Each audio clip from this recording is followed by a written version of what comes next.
great win for our team. I played really well offensively and forced 13 steals, 18 turnovers. So guys gave tremendous effort. Stanford's a very good basketball team. They've been playing exceptionally well. They just beat Arizona and scored 100 points on Arizona and then beat UCLA on the road. So we knew that they were going to play very well, and they did. So very proud of our team for stepping up and taking care of this win. Coach, do you feel like Isaiah Collier's taken a big step forward these last two games? Yes, last game he had 7 assists, no turnovers. He didn't turn over at all in the second half, and he was able to get to the rim, and he scored the ball and made the right plays. He ran the team tonight. He was suggesting what plays to run, suggesting different actions. So was Boogie, so was Coach, so was even Josh. He had 4 assists tonight. So I think when you have your players understanding what's working, what's not, that's a huge benefit to a coach because they're feeling it and they're seeing it. Coach, you've really cut down on the fouls with 10 in each of the last 2 games. What would you attribute the relative lack of fouling to? Well, we just foul at an alarming rate before and put teams on the foul line. And part of that is position defense. Part of that is just keeping your hands off people and playing with your chest and keeping your hands up or out. As a head coach, what is one of the things you're looking for as far as effort? I mean, the thing that pops out to me here is 13 offensive rebounds. What's the stat you look at first when you're looking at the sheet? Well, I think you look at the turnovers and you look, those are extra possessions. The offensive rebounding, those are extra possessions, and it can go either way, for or against you. And so tonight we won both of those battles, and they still shot a very high percentage. As I said, Stanford is very good. Everybody can make shots in their entire team, and then when Jones is making 5 for 5 and Angel goes 3 for 3, those guys were pretty tough to guard. And I thought we challenged a lot of those shots, and they just made them. So I think the turnovers and offensive rebounding are big parts of our success. Andy, a lot of things were better tonight defensively, as you mentioned. But are you still concerned about the shooting percentage of Stanford and some of the other recent? Well, I think if you look at the shooting percentage, they did shoot very well. As I said, I just gave them credit because they're good shooters and they made some tough shots. I think Jones' first 2 threes, one hit the side rim and rolled around, the other one hit the back rim, side rim, and rolled. So sometimes it doesn't go your way on the rolls, but I think when you force 18 turnovers, have 13 steals, even though they did shoot a high percentage, we were still able to control the game as best we could. Defense wasn't perfect. We started switching more in the second half, and I thought that helped us because Josh was so good at switching on the guards. Andy, as a guy, for Kobe, who's trying to kind of make a draft statement this year and take that, steady progression. What did you see just in terms of an all-around, performance? We're not concerned about draft status. Sure.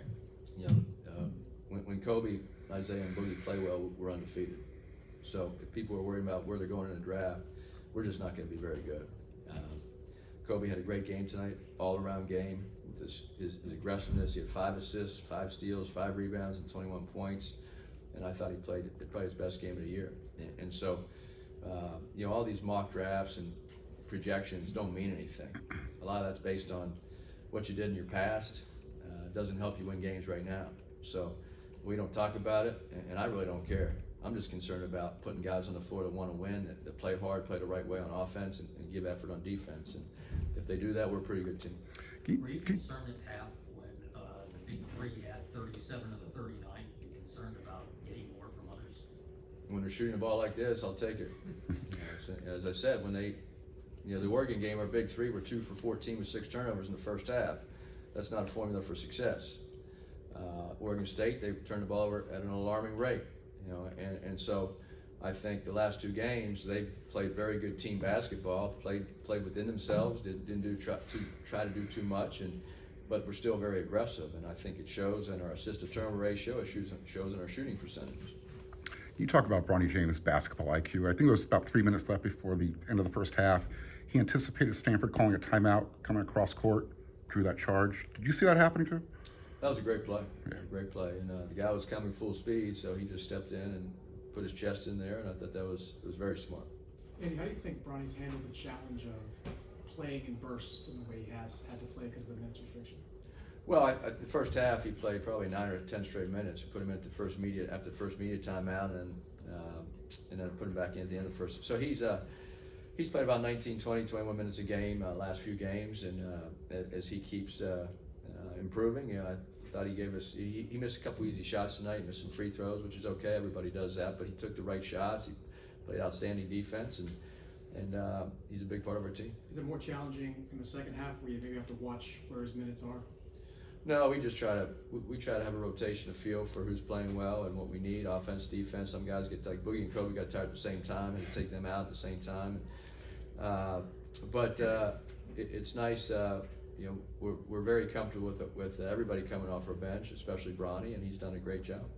It looked like Isaiah was kind of getting into a rhythm with defenders going under screens and finding a little bit of that rhythm in his jumper. Is that, you know, what have you seen about kind of the progression, the development? I thought he did a very good job of driving. When you go under a screen, sometimes you can still get an angle if you get off that handoff or ball screen. If they try to go under, that means they have to meet you on the other side. And Isaiah's fast and quick enough to get downhill, even if they do go under.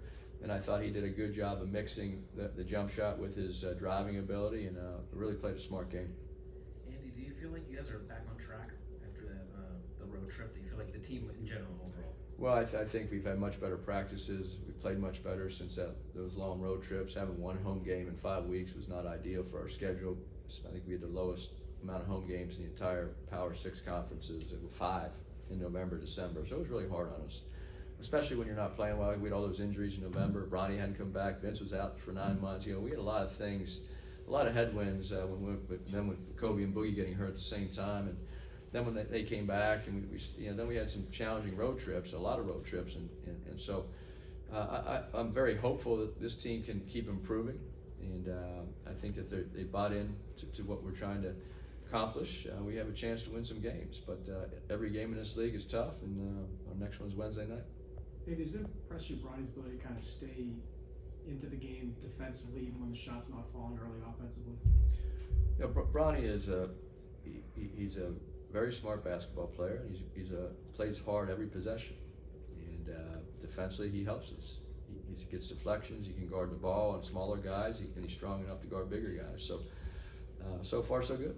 So despite his minute limitations right now, is that why you're saving him for the end of the game, saving some of those minutes? Well, sometimes when Boogie just makes 3 straight shots and Kobe has the stat line, Isaiah Collier, sometimes it's hard to find minutes for anybody, right?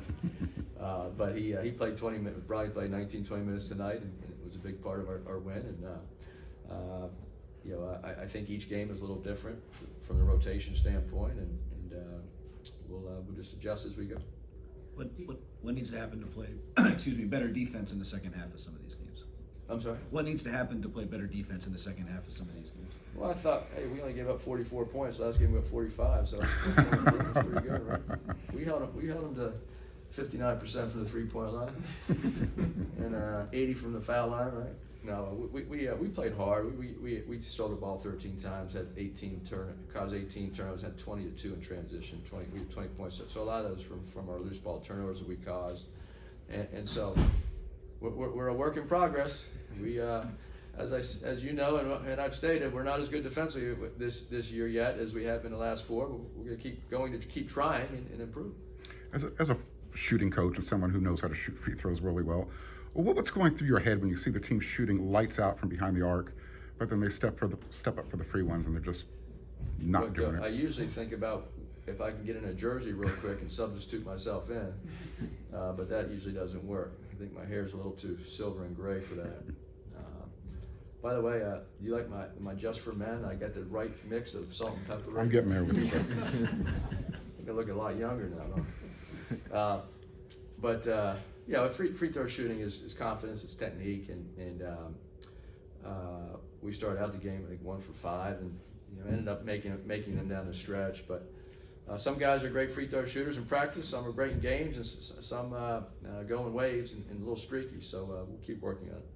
Are you concerned at all, and do you look at all at the body language of your team? Because it looked like at least one player, body language wasn't so good from the bench. I don't know if you consider that. You can tell me later, text me what player you think it was. I might I'll do it. say it publicly, but hey, we played 11 guys every game, and if everybody's had their chances, so we play guys a lot of minutes. Most coaches don't play 11 players at this level. We played 11. The only player that hasn't played is Brandon Gardner because he's been hurt 3 times. So At some point you have to be productive, and you have to, and then realize that if someone that's playing instead of you is being productive, then you have to prove it in practice, and then when you do get in a game, you got to do something and know all the defensive concepts. If anybody was a lockdown defender on the bench, they play a lot of minutes because that's our biggest our biggest deficiency right now. So we feel like we're in a great mental state. I think our guys are excited. They this past week we've had great practices, and unfortunately with 13 scholarship players and then your walk-ons, you can't make everybody happy. I just hope that players can buy into the team concept, even though things aren't going well for them. All right, Thank you.